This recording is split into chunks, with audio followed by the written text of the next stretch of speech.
Well, back in 1988, when the band started, a guy called Lee Smith, he wanted to form a Pink Floyd tribute band. Tribute bands were a new thing in those days, and he, being such a massive Pink Floyd fan, he put together this band. And I answered an advertisement that was in a music shop in Adelaide that wanted a keyboard player. So I thought, well, I've just bought this new keyboard. I'd rock up and see what it was about. And it was the same day that Steve turned up, so we joined the same day, really.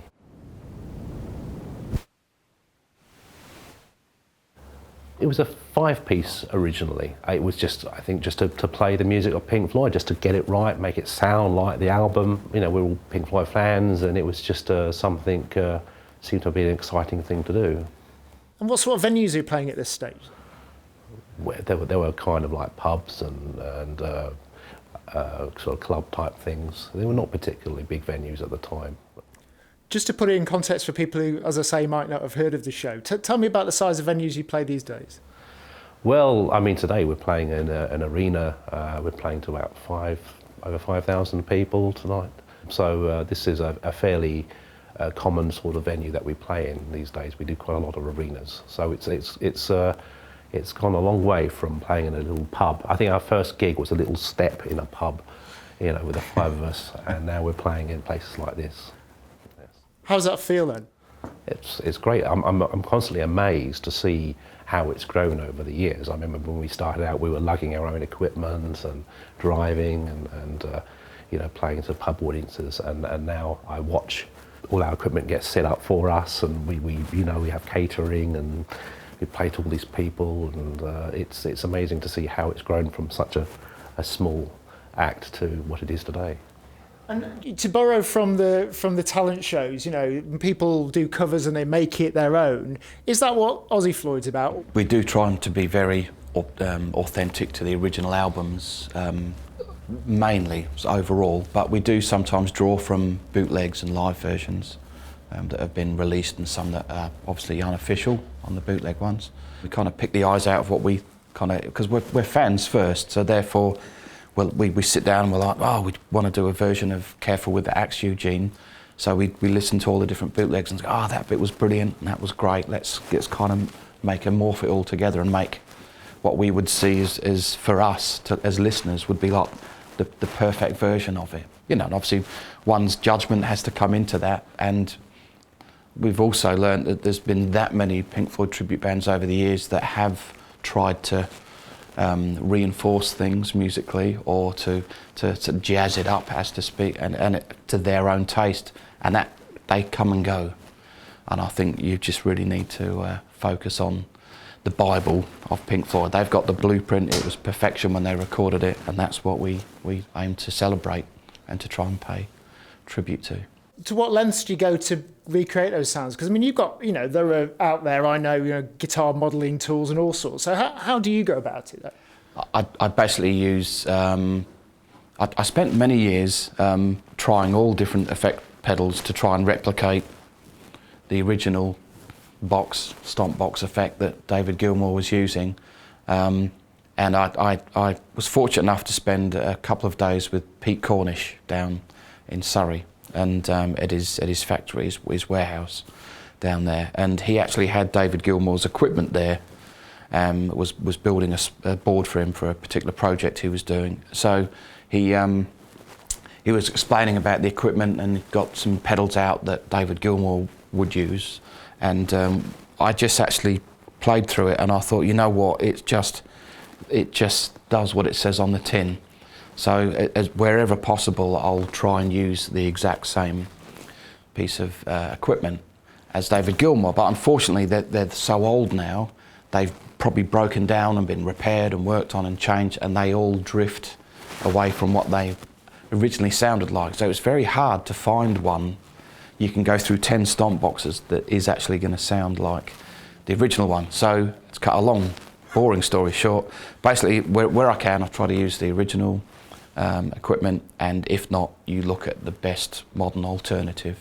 So it's a bit of a hybrid. It's old technology with some new technology to make it roadworthy and trustworthy and more reliable, obviously, for gigging. I've watched your show now, and I went to see Floyd in '94 on the Division Bell tour at Earls Court. That doesn't look a heck of a lot different, that show you're putting out there. The effects, you go to the next level. Tell me about that. Basically, technology has come a long way. Fortunately, when Pink Floyd toured in '94, I managed to hook up with John Caron, who arranged tickets and a little stage tour, and we were walking around the stage. Also was the bass player from INXS was with us, and they were discussing about the production costs, and they said actually this stage cost £6 million to build and put together, but you could replicate that with a lot less money these days. It's still a lot of money, but you know, it's probably $1 million or something like that rather than 6 million.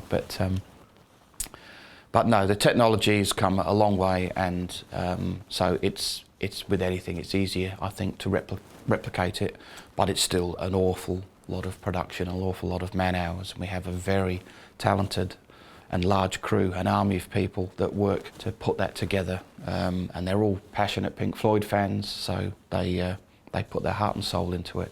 Have you guys met any of the original band? We've met members of the original Floyd. I mean, David Gilmour came and saw us for the first time in the Fairfield Halls. Fairfield Halls in Croydon. Yeah, we didn't know he was in the audience. We just did a show, and we were relaxing backstage and having a beer, and then there was a knock on the door, and he popped his head round the corner. Oh my God, it's David Gilmour, you know. And so that's the first time we met him, and then we played for his 50th birthday party, and you know, I spoke with Rick right there. He came and played the keyboards. Yeah, I met Nick Mason. So yeah, I've met them. And how was it different, not, you know, playing a gig for punters who are obviously going and want to hear the music of Pink Floyd? What's the difference when you go out there and they're the guys who made this originally?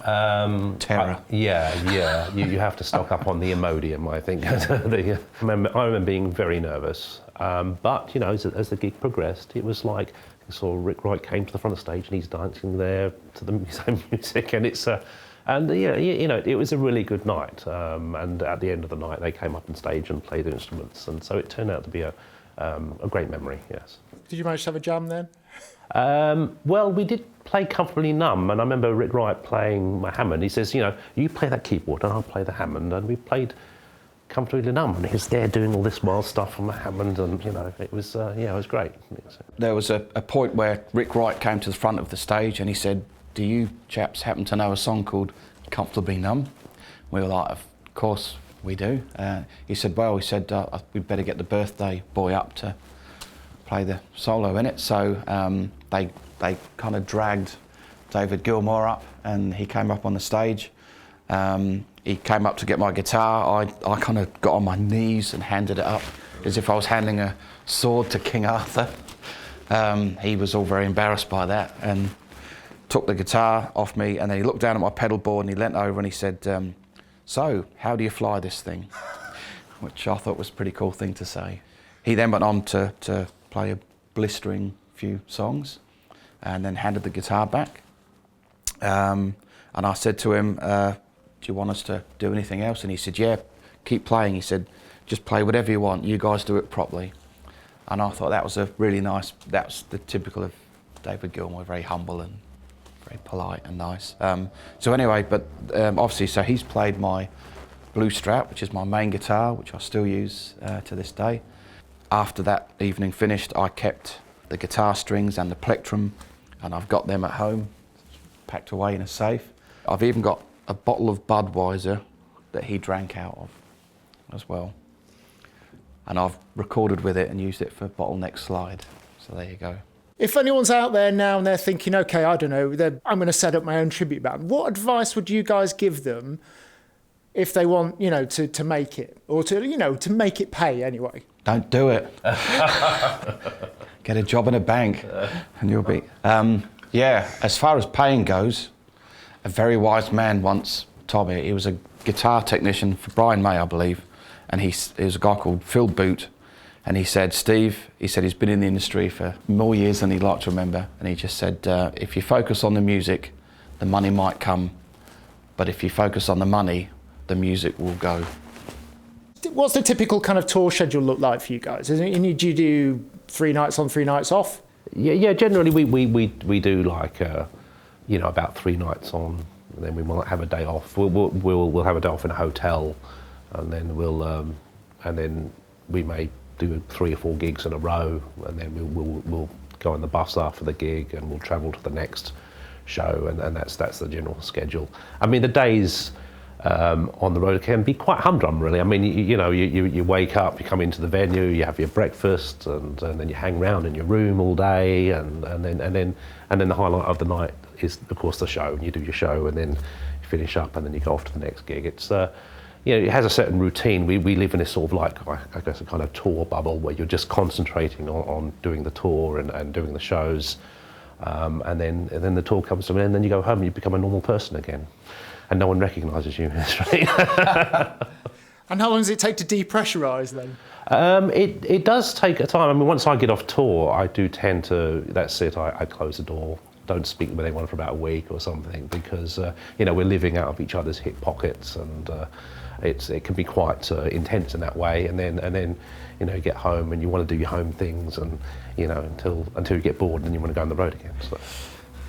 What's it like coming off stage with that? I mean, it must be massive adrenaline. You've just done, whatever, Run Like Hell, everybody's pumped up like this, and then you walk off stage. What happens then? Once again, because we've got another show to get to, and everyone's trying to get out of the venue as fast as possible. It's a mad scurry of crew tearing down the rig and loading the trucks. And of course, we have our dressing rooms with all of our belongings and wardrobes and bits and bobs, so we all need to get showered and get ready and packed down so that can all be loaded onto the trucks.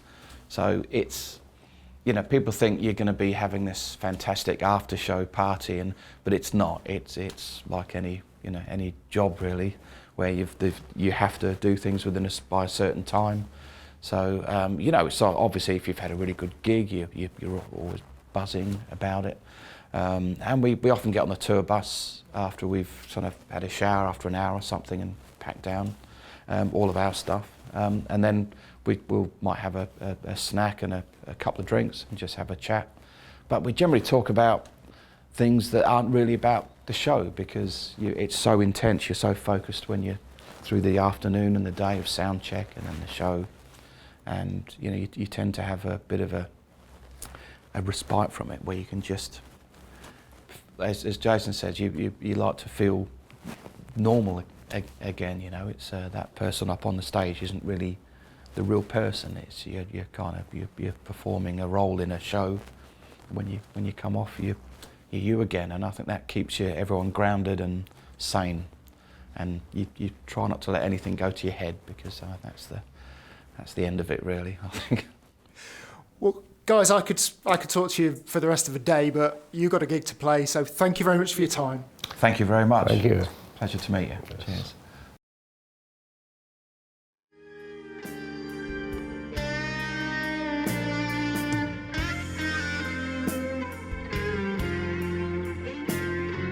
You reach for the secret too soon.